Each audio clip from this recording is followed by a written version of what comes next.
Hello, and welcome to the podcast at Karen's Letter. I'm Karen Christensen. This show is part of a new series about publishing. Have you ever struggled or fought with your publisher over a book title or subtitle? Well, this episode is going to help. Peter Hildick Smith of the Codex Group has loads of experience working with authors, big publishers, and industry leaders. My conversations with him have opened my eyes to far more precise ways to think about marketing and promotion. Today, I'm delighted to share his advice about finding the right title and subtitle for your book. We used my forthcoming book, title of course to be determined, as a case study. Anyway, hello, Peter. Good to see you. Good to see you too. And thanks you've been very patient with me about this, but I thought, we've talked for a long time now about messaging. And now here I have a real thing that I wouldn't at all say that it was a typical or perfect case study, but at least it's a nonfiction book with, all the challenges that, a book faces these days. Yeah. And it's got some provenance too. So you're not coming in with something that's completely clean sheet. You're building on a legacy going back 35 years. 35 years, which has created a set of, which is fantastic in many ways. But it's interesting because it's made the question of the title more complicated, because should it be a new title? I did find out that with Publishers Weekly, they will not look at a second edition if it's not at least 70% different. And I started to think, is this a second edition? The first, I think I told you, I've republished the first edition, which is selling pretty steadily and it mentioned frequently. And it's quite different from, why would I just kind of repeat that when there's actually new stuff? So I'm thinking of this more as a sequel. That's a good way to think about it. Yeah. Which is, which changes it changes the job I have to do, but I think it's more accurate, and it will make the book much more useful, enable me to put the, because 35 years It's huge. It's a long time.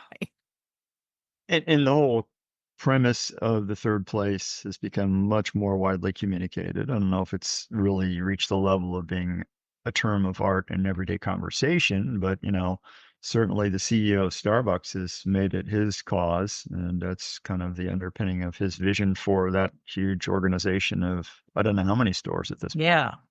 Yes. So it's used widely, but inaccurately for the most part, as I have found. People will apply it to just all kinds of different things, but it always positive. That's one advantage. It might not be accurate, but it's not as though it's being applied to, gangs or something, that. Yeah. Although in theory one could. Gangs, I'm sure, have their third places. Yeah, I guess. But it certainly has been more objectively recognized and certainly monetized. We work at another example. I'm sure you have a list of dozens of major corporations that have tried to leverage that core premise of the third place into a new type of organization that creates even better places for people to congregate.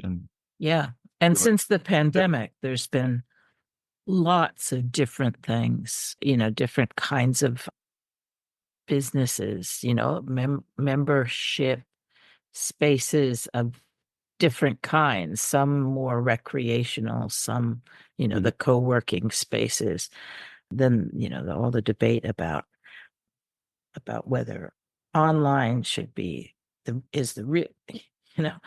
fourth space, or if we should so there's lots of discussion and debate, which is great in terms of a book, because I'm obviously picking up on from the person who originated the idea and defined it in a way that is still recognized and repeated everywhere. I have Google alerts. And the nice thing is, and I don't know how he was so successful at this, but almost every article that is talking about third places and finding a third place, it will refer to Ray Oldenburg and often the title of the book, Hmm. which is like a publisher and author's dream, isn't it? Yeah, yeah, yeah, yeah. To get that reference there. So obviously, and that's why I've been interviewed already and asked to speak, is because people go looking for him and they end up with me. They end up, they see that I'm the working there. So, Yeah. so it's, but I got in touch with you last week because I was thinking I have to have a subtitle. Yeah. And subtitles, we've talked about this, you've talked, why don't you just kind of give a little, your thoughts about, because I was going Sure. through your notes about the idea of wordplay and Yeah. and attracting readers. Yeah. So, I mean, particularly in nonfiction, just to kind of get specific because of what we're working on right now, what I've found is that you may have a primary title that is memorable, but not fully getting a browsing book reader or book buyer to a point of action. So the goal in anything we do in communicating books is to create action. We're looking for somebody to click. We're looking for somebody to pick up a book. We're looking for somebody to turn a page or read a review. So more often than not, that primary title is the mnemonic. It's something that you remember after you've had maybe that first encounter with the idea of the book, whether it's listening to an interview on the radio or whether it's in a casual conversation with a friend. It's like it's the link that takes you from that initial encounter to hopefully further activity, action, investigation, and hopefully a purchase. But again, that initial primary title doesn't necessarily make you act. It just gives you the tool to remember to pursue something that might have intrigued you. The subtitle is the engine to me of the book's message. Uh-huh. It's the Uh-huh. pulse of force that makes you go, what is this?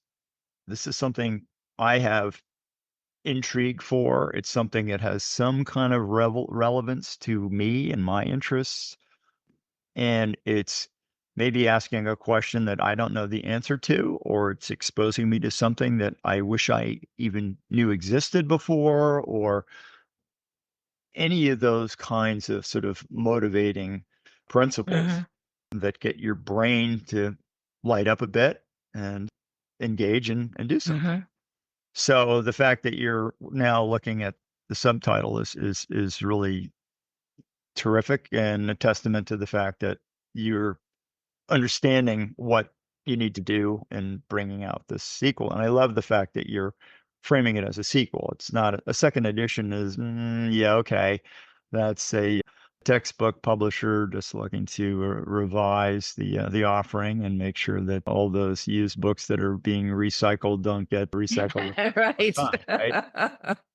Whereas the sequel is, that's a whole new generational step in the process of what this principle is all about. So I think that's very, very exciting.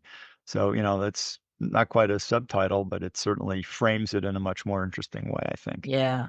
Yeah. Yeah. It's funny how how long it takes for things like that to sort of fall into place. Yeah. Yeah. And you go, oh, So, of course.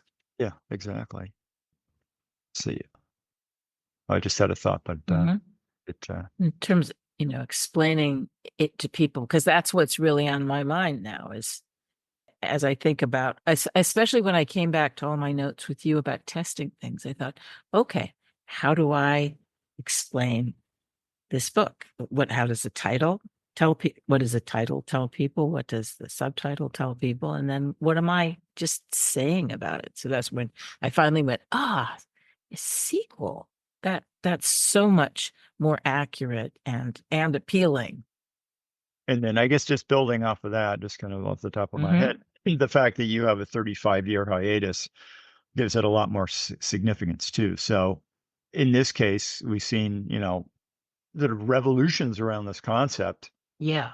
everybody's been exposed to in very, very major ways. So that makes the sequel even more significant in that respect. Yeah. Yeah. So yeah, subtitle super important. Engine of the message. The first question that I will always ask Mhm. is who's the target audience or what possible target audiences do you have? Because any message is there to connect with a certain thinking style, certain segment of consumer, certain type of book buyer, whatever it is. We're not doing mass media here. We're doing narrowcasting. We're doing something that's got a very particular place in certain worlds.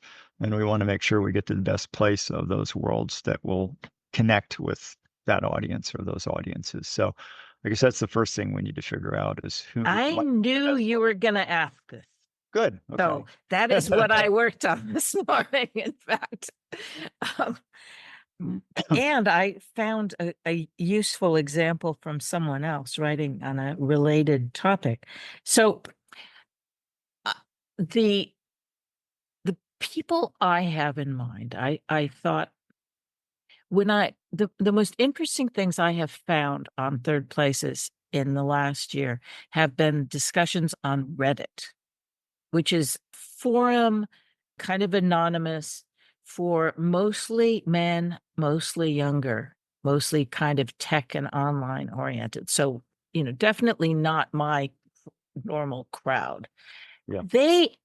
They get the concept of third place better than anyone else. I've been talking to a lot of people. They get it. They long for it. They want third places.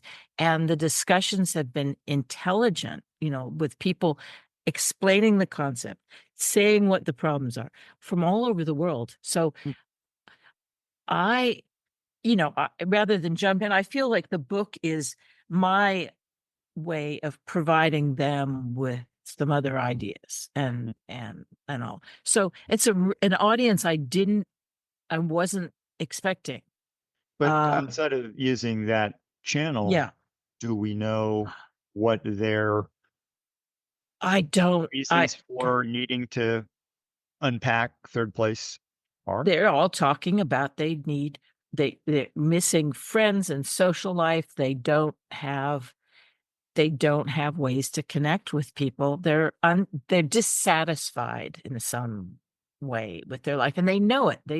If they're sitting there on Reddit communicating with people, but they say, I'd really rather be somewhere else talking to people face to face, Interesting. which They're not coming at it from a business perspective or from an academic no, perspective, very personal. sociological perspective. It's just, hey, I got a problem and I think Very, this. very personal. And I think that the majority of the readers of the book have come to it and the person who gave it to me was a middle-aged man who was my editor. And he said, gave it to me. He thought I'd be interested, but he also said, boy, this really speaks to me. And that was, many years ago and led to my first correspondence with Ray. So it does seem to skew male. Uh, Interestingly, that has been pretty consistent. That they respond to the idea, they get it. The longing is there. So that's an interesting one dynamic for me. Certainly, that's not Yeah. true when I've written about ecological, eco living and stuff. That's been much more female. Now, that typically a book like this would be aimed at sociologists, at policymakers, town planners, and real estate people are big, although I'm not sure they're going to buy the book, but they talk a lot. They'll ask me to speak about the ideas I did last week. Yeah. Yeah. But I was looking at a book by an architect or an architecture professor who was writing about places, a different placemaking in a different way. But she said she wasn't being read by the architects who she was teaching budding architects, but she thought the architectural community would be interested in her book. But she said it was much more policymaker types and educators. Now, I don't know that that's true. She was writing specifically about designing places that felt good, thinking about the kind of emotional qualities of design, Yeah. Yeah. which is not the same thing, but it's related. Yeah. Yeah. No, it's interesting. I mean, you basically have kind of like two major, as ideally you often do, two major sort of audience worlds. So you've got what I would say is almost like a crossover audience of people from a wide variety of backgrounds who have a emotional need, a longing, as you put it, that needs to be solved. And then you have people who are much more in the applied world of business or academia or sociology or public policy, right? I mean, certainly in the UK, they're identifying loneliness as an epidemic, as a tangible problem. And so, Right. And our surgeon, policy, yes, and our Surgeon General has come out and said it's a major health, a health issue. So anyone who's involved in healthcare in terms of like well-being and dealing with loneliness, this definitely comes, it is is a topic that they ought to pay attention to, and that I think they will, be interested in or are interested in, but they need a new take on it. The original book, I think, doesn't quite, get at what some of the issues now. That's, my opportunity. was it originally published by University Press or what was it? Was it a No, true? it was published by a small press. I think what the original one was called Paragon, and then Marlowe. It was a small New York press, and Ray Oldenburg was a sociologist Mhm. who had published one article on a subject and then decided he wanted to write a book that would be more for general reader. And he did 8 drafts. He really worked at this, trying to comb out all the sociological jargon, which he did very successfully. Mhm. The thing that made it really kicked it off is that it was reviewed in the New York Times book review, like big piece, super favorable editor's choice. But that was a surprise. It was a surprise. Ray didn't know. I don't know how, because I'm not sure he was getting the New York Times, but that really, really kicked it into a new place, and is why it came to the attention, I imagine, of Howard Schultz. So although he was an academic, and the first article on the subject was more academic, this book was not, very deliberately not, an academic book. Okay. So Yeah. that's already been Yeah. designed into how the book was created. Yeah. Okay, that's extremely helpful. Yeah. I mean, you could almost posit two editions. One is for practitioners and one is for the general audience, but I'd rather go for the general audience if you can, which is always the most difficult to achieve, but has the greatest result if you are lucky enough to get it right. And it will then work for, it's like, I don't know what you'd call it, but what works for a general audience, I think, will be successful. I mean, will still be applicable to the policymaker. Yeah. I mean, I could certainly later publish something that's more academic. Yeah. But or more of a how-to, because that's something that Ray didn't really tackle at all. And I'm looking at more of the very specific things. I loved finding that he had made a list of possible subtitles. I guess the titles seem to have become clear because it alludes to Henry James. It's got a kind of literary provenance.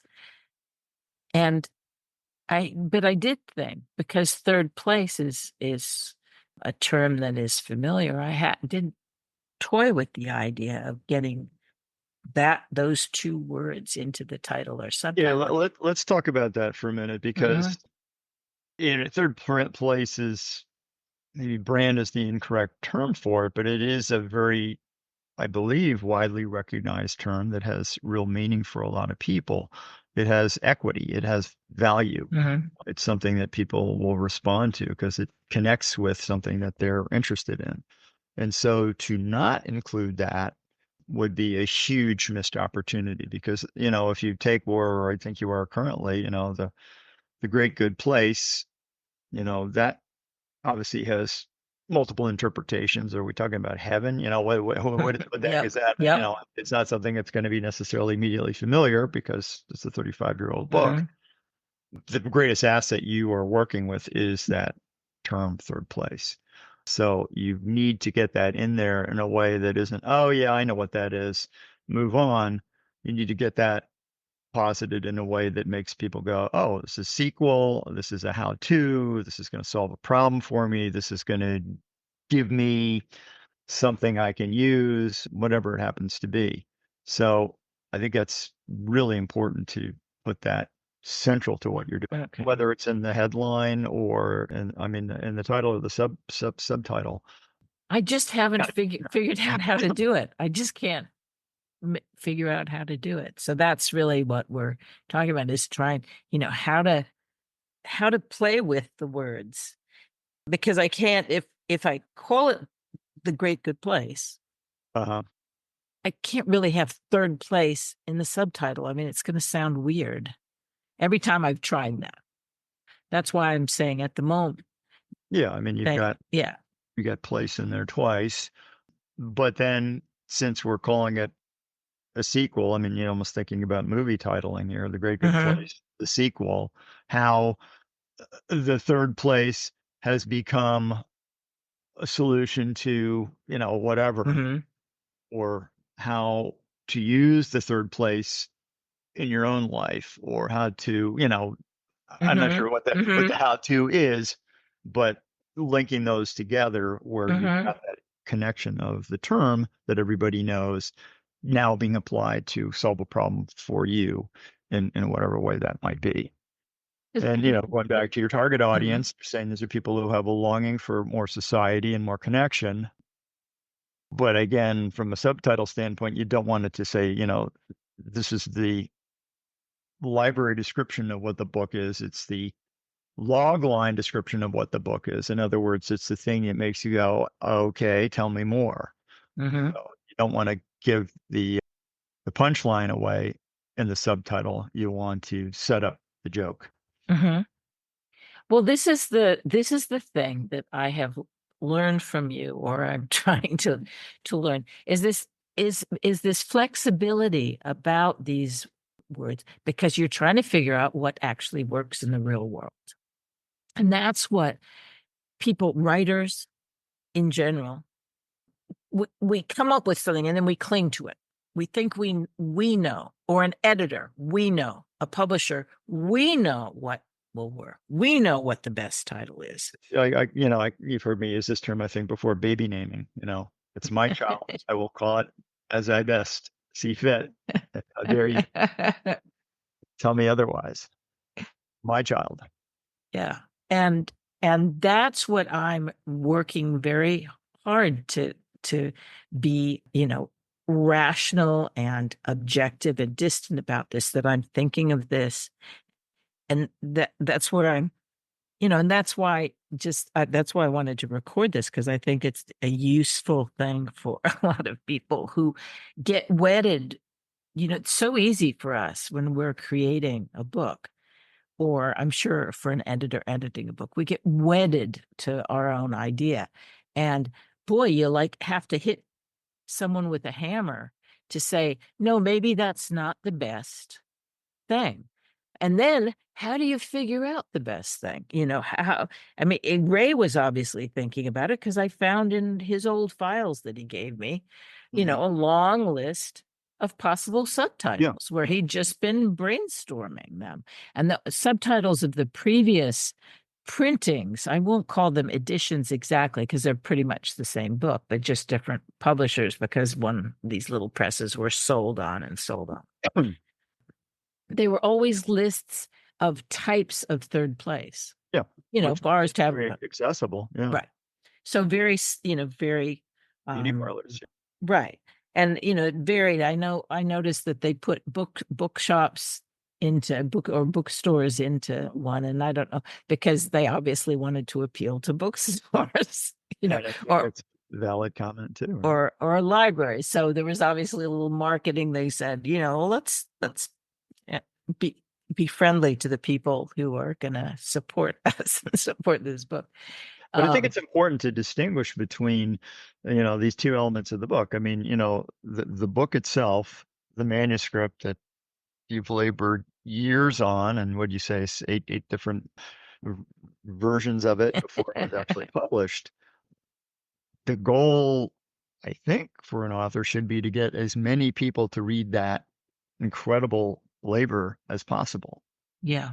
The purpose of the title is not to be the baby naming experience, but to be the vehicle that propels people to read the book. Yeah. So forget the pride, forget the parental, you know, drive to name your creation, and think about it in a different way. This is here to get more readers for my work. And whatever will do that the best is the right answer, not whether I have a title that I thought of in the shower that I love the sound. And that's a tough one for authors and editors. I mean, have you found that? Do you find it? It's deeply seated in the tradition of writing, right? It's it's the cherry on top of the sundae. And I would say, having worked in Big Five publishing, the book's design is very much that for the publishing team. They may not be titling the book. Oftentimes they are, but whether they are or not, the graphic presentation of the book is this coveted activity that is fun. You get the whole team. Right. Our director comes in with, 20 versions, and then you talk about, the font and the color and the aesthetics, and, completely irrelevant to whether the cover is going to do its job of getting people to buy the book. Right. It's fun to indulge in your own personal tastes. Yeah. And that's not what you're being paid to do, but that's been the traditional industry for, 100 years or more, where, graphical covers have been part of the A process. kind of it's an art project. And it's also closely held. It's very rare for a publisher to give the author a whole lot of input on that. And what they'll do is say, well, here are two, and we've chosen this one. Don't you love it? Yeah. End of discussion. Oh, but no, it's Oh yeah, it's in the contract. I put it in my contract. Yeah. Actually, with people, I get to decide. Yeah. But that's not really the purpose. The purpose is right. Now, if I Intrigue. think with this book, I have, the general audience, the longing for audience, and then I've got the professional policymakers and stuff. Now, they will be an easier sell. They are a more straightforward. Yeah. sell. So seems to me I should focus on that general audience. I mean, you'd almost want to test it both ways. Yeah. Because the hardest reach is the broadest reach. The crossover. Yeah. Right. Is, the grand slam home run, and they're hard as heck to get. Yeah. When they work, it's Right. magic. When they don't work, which is the majority of the time, Right. disappointment. So I think you want to kind of cover both sides. And as you say, with the more applied approach on the academic or practitioner side, you've already got a leg up, right? Because Yeah. they understand Yeah. this is a sequel to a very important Yeah. book. But the big reach is to find the right language that will motivate a general audience. And then if it's younger males, how do you do that in a way that makes them go, if I read this, I'm going to come out with a new way of thinking about what I do or what I can do for myself. Yeah. And that's it's a big promise of a personal transformation, maybe. But how do you make that in a way that's tangible and motivating? So how do I get the feedback? Well, you want to go through, Yeah. what specifically is the way that this book will satisfy their craving or their need. And there'll be multiple ways that it might do that. Some more credible, some less credible, some more effective, some less effective. I mean, you talked about the previous subtitles, cafes, coffee Mhm. shops, beauty parlors, general stores, bars, etc. That's super tangible.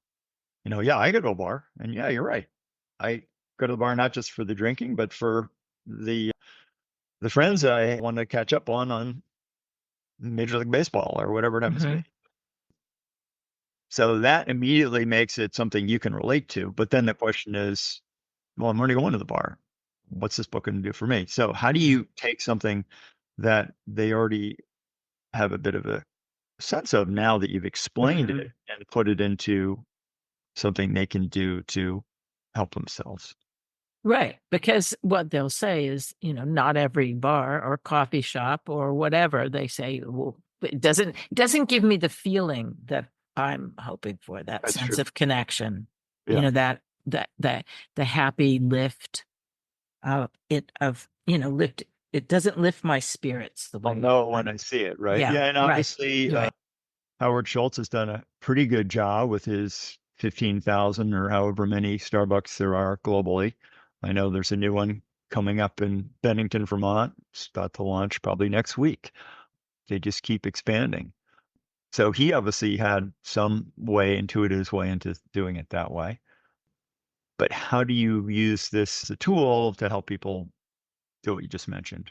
Yeah, Find the good bars, find the good bookstores, the good right. beauty parlors, the good barbershops. So so, I what I wonder is how do would I give a list? Against in a focus group, you would, I don't know, show cards or you might flash Oh something, yeah, but as far as thinking, evaluating yeah, it, yeah, you yeah. want to basically, I mean, the simplest way to do it without, using a full quantitative process that we do is to put them on cards, title, subtitle, and then have, maybe four or five, I would say no more than six ready to go, and then to go find those audiences that go to a Starbucks, go to a go to a beauty parlor and just say, "Hey, I'm working on a book, and anybody here want to help me with how I talk about my book?" Most people will say, "Yeah, sure, why not?"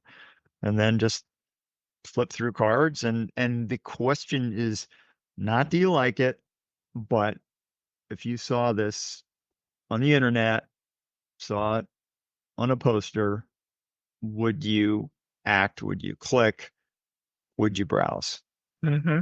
All you're asking for is, will this make you act in a way that's beginning the engagement process? And how would you separate the title from the subtitle from the cover? Because if we're just talking about those components, right? Not I mean, it's for a the bit of a leap of judgment there to do it in a short enough number of options that you're not going to just completely fatigue and yeah, orient yeah, why your sheer right, subject. right, right. So I think you're going to have to think about what pairings. I mean, if The Great Good Hmm. Place is incontrovertibly Hmm. the title, the sequel, then it's really just that's the control, and you're going to Hmm. just be rotating through different. Yeah, you might throw in Try some different ones. try one or two that are different just to see if that made people light up in some different way Yeah.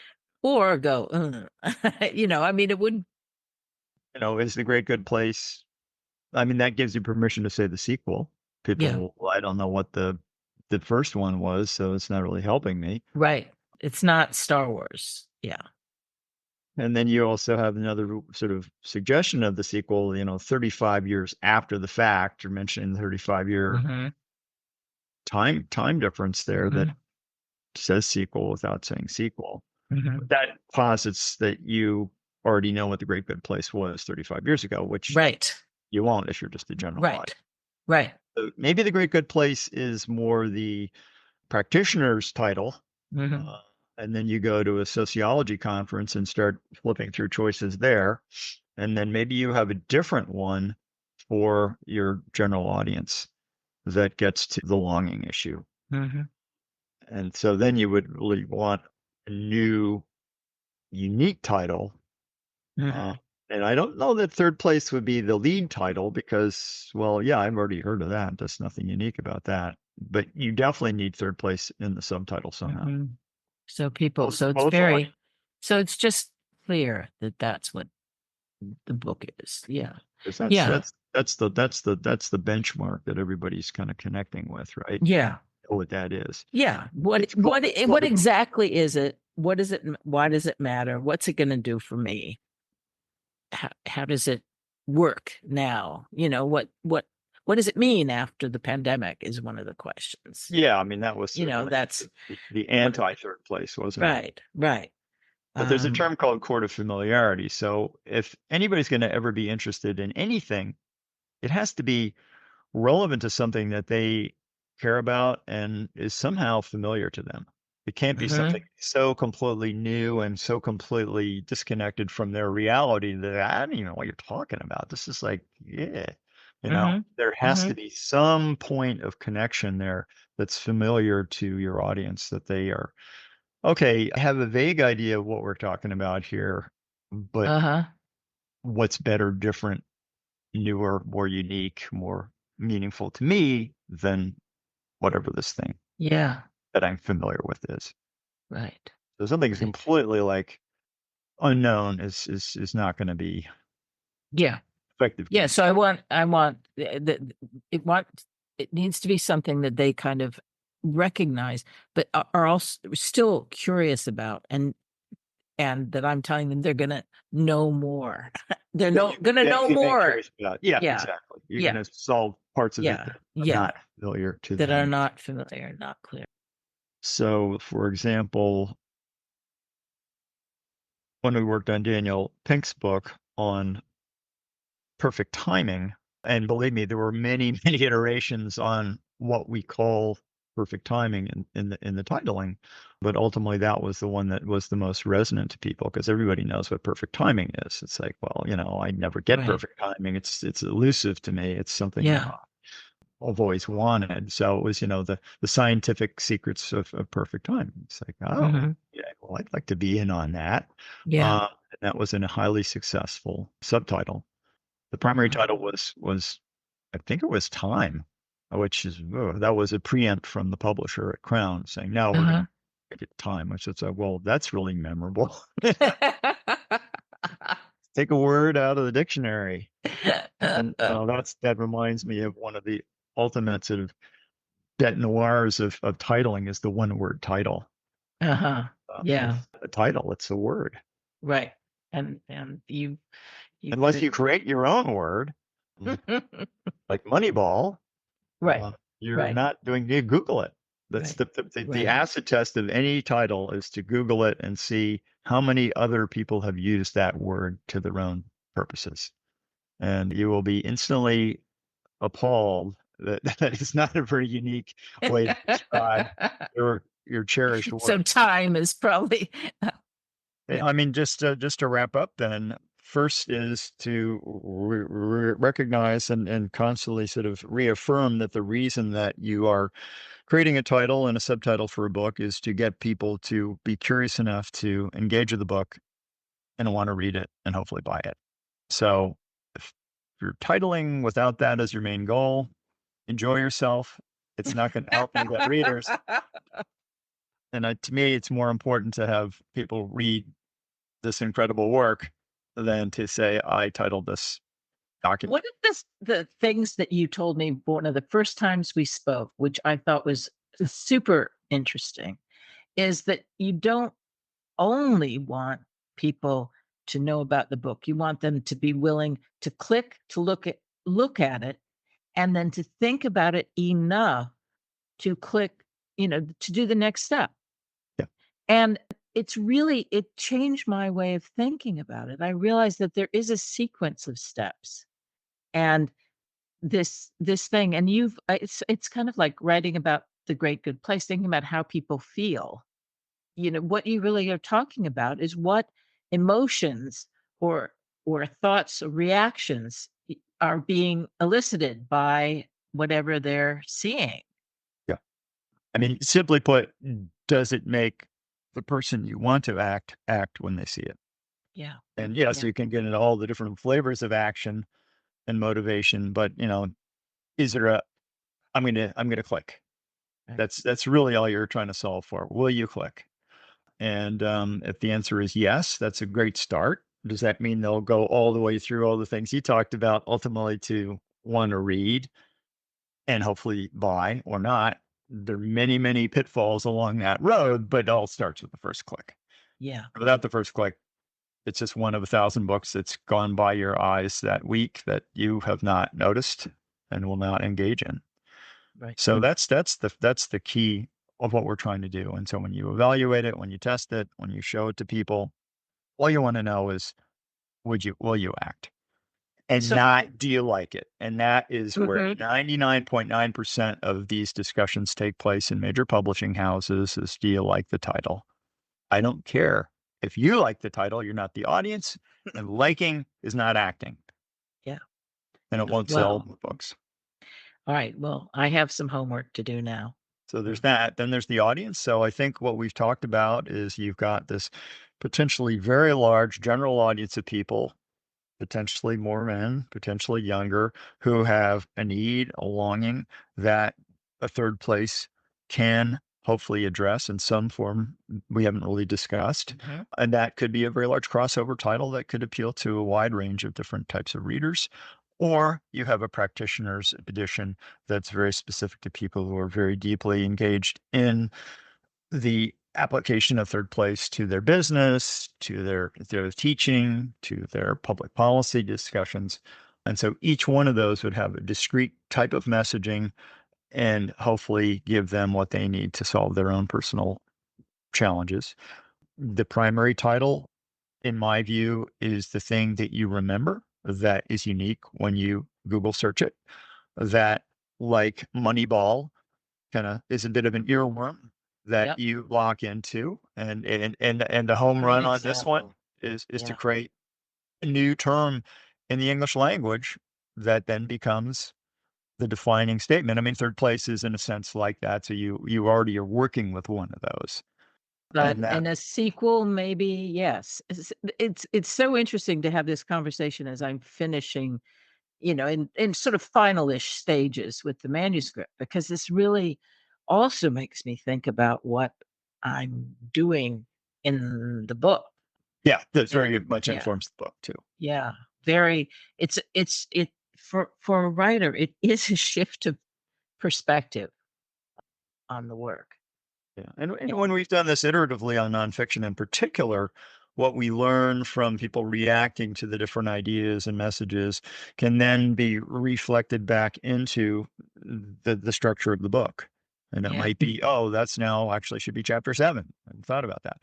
So there is a little bit of an iterative aspect to it too. Yeah. The other element that we talked about was where you have something that has equity, that has value. In this case, the third Mhm. place. There's a significant number of people who know the term, who understand its merit and value.